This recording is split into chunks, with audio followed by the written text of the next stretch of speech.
नमस्कार दोस्तों। आज मैं आप सबको मालती जोशी जी द्वारा लिखी एक कहानी यथार्थ से आगे सुनाने जा रही हूँ। दोस्तों, यदि आपको मेरा कथावाचन और कहानियाँ पसंद आती हैं तो प्लीज़ मेरे इस चैनल को सब्सक्राइब कर लीजिएगा और मेरी कहानियों को लाइक और शेयर।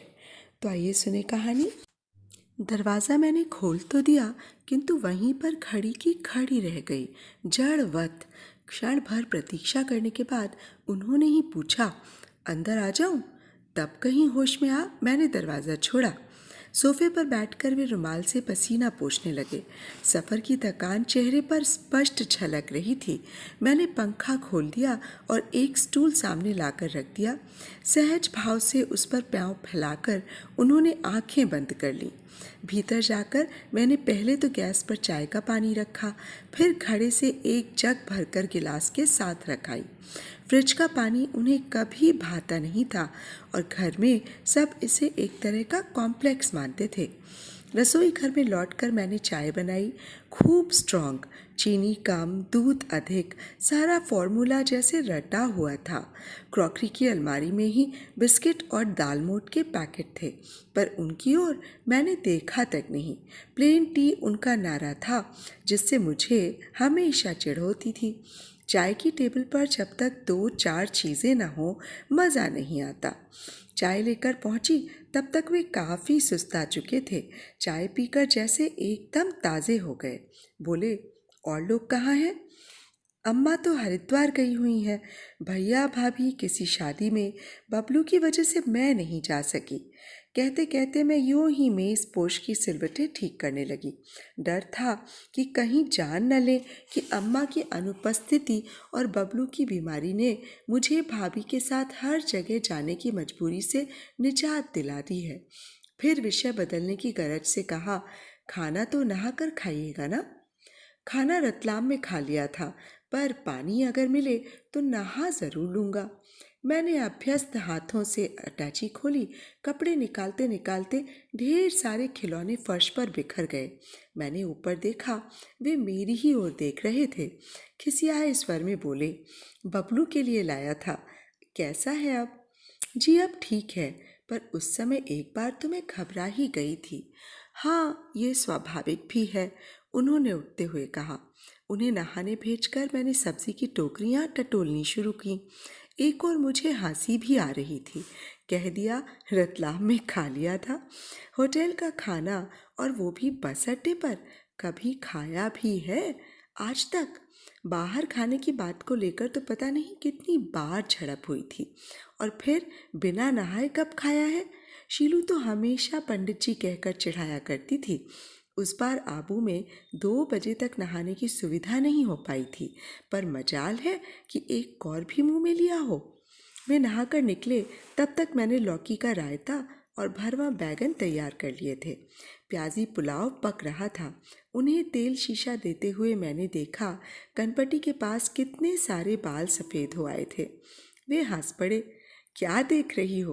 बूढ़ा हो गया हूँ ना? बैंक का मरा काम ही ऐसा है, दिन भर आंखें फोड़ो और दिमाग खपाओ। बाल सफ़ेद नहीं होंगे तो क्या होगा? रात को थोड़ी ब्राह्मी की मालिश क्यों नहीं करते आप? तलवों में लौकी लगाने या गाय का घी मलने से ठंडक रहती है। कहते कहते मुझे लगा कि मैं नहीं, कोई दादी अम्मा बोल रही है। वे एक टक मुझे देख रहे थे। सकुचाकर मैंने कहा, बबलू के पास बैठोगे ना थोड़ी देर? खाना बस अभी बना ही जाता है। बबलू अपनी मसहरी में बैठा तस्वीरों वाली पुस्तक देख रहा था। वो कब जग आया पता ही न चला। हम लोगों की आहट से चौंक कर उसने ऊपर देखा। बड़ी देर तक देखता रहा, फिर धीरे धीरे कान में फुसफुसा कर बोला, पापा है ना? इस प्रश्न का उत्तर देने के करुण कर्तव्य से उन्होंने उबार लिया और लपक कर उसे गोदी में उठा लिया। मैं फिर वहाँ खड़ी न रह सकी। रसोई मुझे बुला ही रही थी। पुलाव जलने को था। झट उतार कर मैंने अंगीठी पर कुछ कोयले लगाए। तवे पर सिकी रोटियां उन्हें ज़रा नहीं भाती थीं। बर्तियां टटोलकर उनकी पसंद का खास अम्मा के हाथ का बना कटहल का अचार निकाला। 2 फुलके जब बन गए तो मैं थाली लगाकर कमरे में ले गई।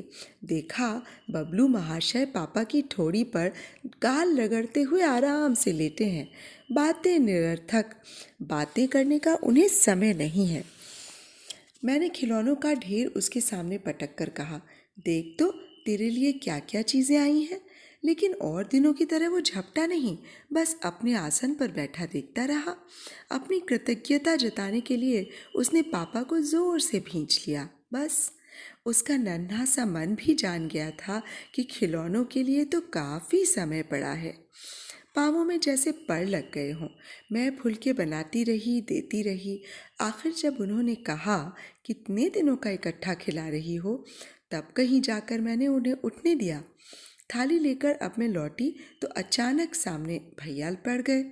अपनी रौ में मैंने कार की आवाज़ तक नहीं सुनी थी।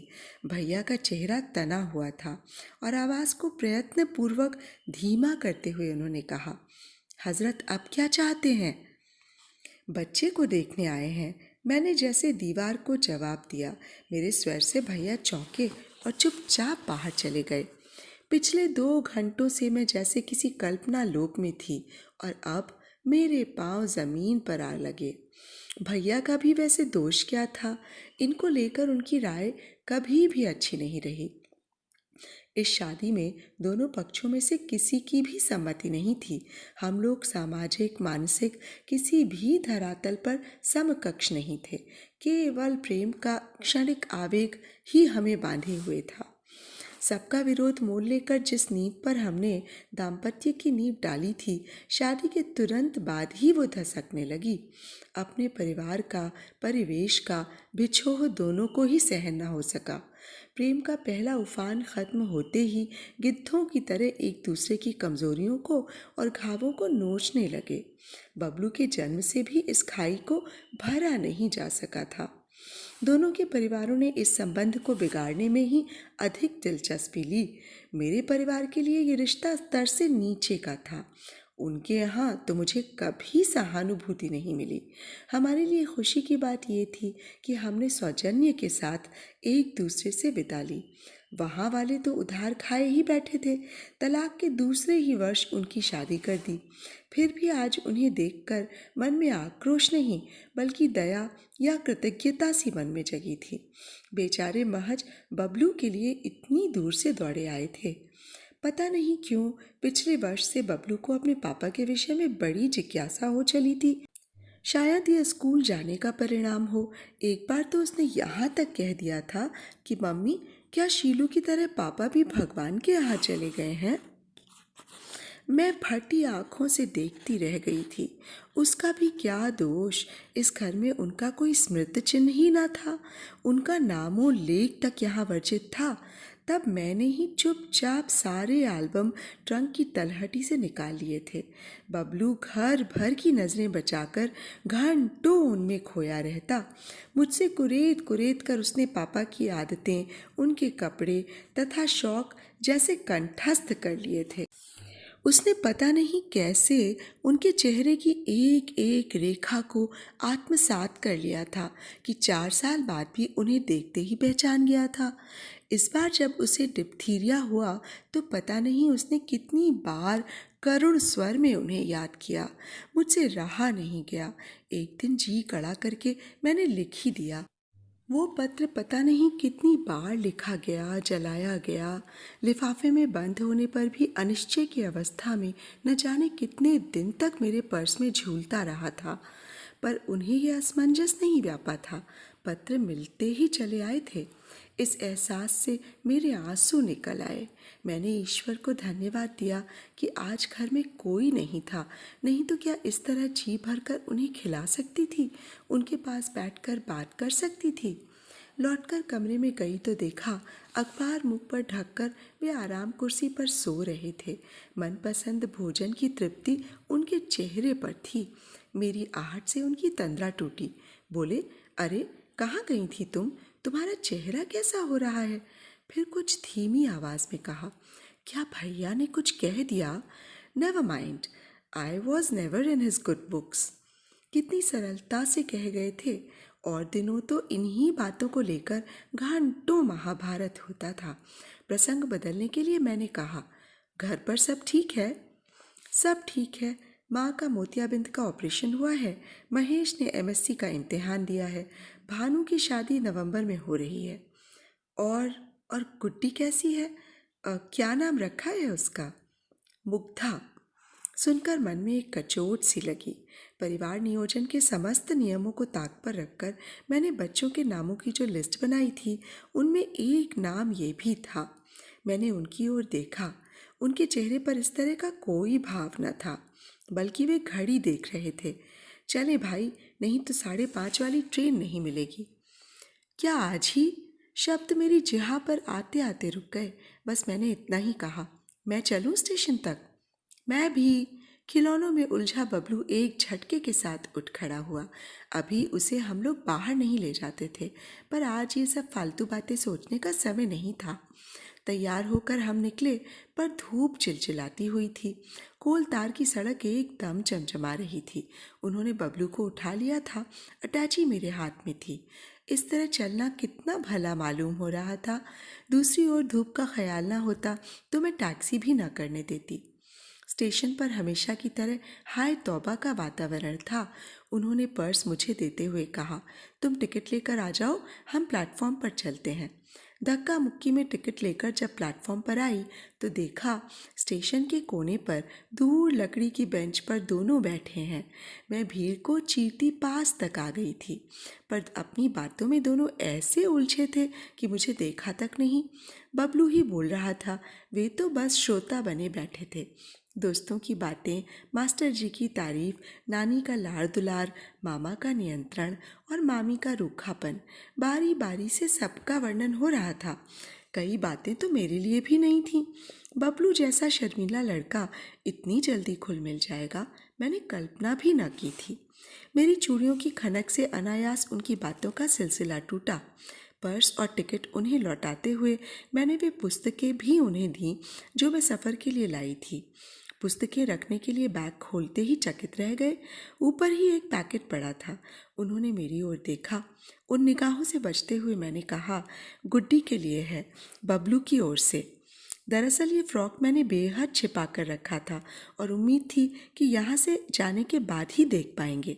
छिपाकर इसलिए कि वे कहीं नाराज़ ना हो जाएं कि बबलू के खिलौनों का बदला दिया जा रहा है। पर उन्होंने मुस्कुरा कर कहा, हम कितने फॉर्मल होते जा रहे हैं ना। बात शायद व्यंग्य में कही गई थी, पर मैं तो इससे भी बड़े विस्फोट की आशा कर रही थी। ये फ्रॉक मैंने भाभी की पिंकी के जन्मदिन के लिए रात रात भर जागकर काढ़ा था। मैं उन्हें सरप्राइज़ देना चाहती थी, पर उसे देने में शायद एक ऋण चुकाने का सा भाव रहता। इसे देने में एक अनजानी तृप्ति थी। अंतिम घंटी बजी और स्टेशन पर एक हलचल सी मच गई। बबलू उनके घुटनों में मुंह छिपाकर खड़ा हो गया, शायद रुलाई रोकने की चेष्टा कर रहा था। उसे गोद में उठाकर देर तक वे प्यार करते रहे। मैं दूसरी ओर मुंह किए उनका बैग थामे रही। मन के द्वार पर एक प्रश्न बार बार थपकी दे रहा था, अब कब आइएगा? पर शब्द अधरों तक आकर लौट लौट जाते थे। रेल मानो कलेजे पर हथौड़ी की चोट करती धड़धड़ाती स्टेशन में दाखिल हुई। बड़ी कठिनाई से उन्होंने बबलू को मेरी गोद में दिया और लपक कर किसी डिब्बे में जा चढ़े। एक बार भी पीछे मुड़कर नहीं देखा। लौटते समय टैक्सी में बबलू मेरी गोद में सिसकते हुए कह रहा था, मम्मी ये रेल कैसी है जो पापा को इतनी दूर ले जाती है? और मेरा मन कह रहा था कि बेटे कैसी तो तेरी मम्मी है, नहीं तो इस रेल निगोड़ी की क्या मजाल थी कि इस तरह तेरे स्नेह की छाया तेरे अधिकारों का घर छिन जाता। तो अभी आप सुन रहे थे मालती जोशी जी द्वारा लिखित एक कहानी यथार्थ से आगे। तलाक की विभीषिका का सबसे बुरा असर बच्चों पर ही पड़ता है। वो बच्चों का अपने पापा से रूठना मनाना, उनसे मनुहार करना, उनसे चीज़ों के लिए ज़िद करना, शैतानी करने पर उनकी डांट खाना, पर मुसीबत पड़ने पर उन्हीं का भागना, इन सारे अधिकारों से बच्चे वंचित हो जाते हैं। आप सबको मेरा कथावाचन और ये कहानी कैसी लगी मुझे कमेंट बॉक्स में ज़रूर बताइएगा। आप सबके समय के लिए आपका बहुत बहुत धन्यवाद। तो अब मुझे इजाज़त दीजिए, कल फिर एक नई कहानी के साथ आप सबके सामने हाजिर हो जाऊंगी। नमस्कार।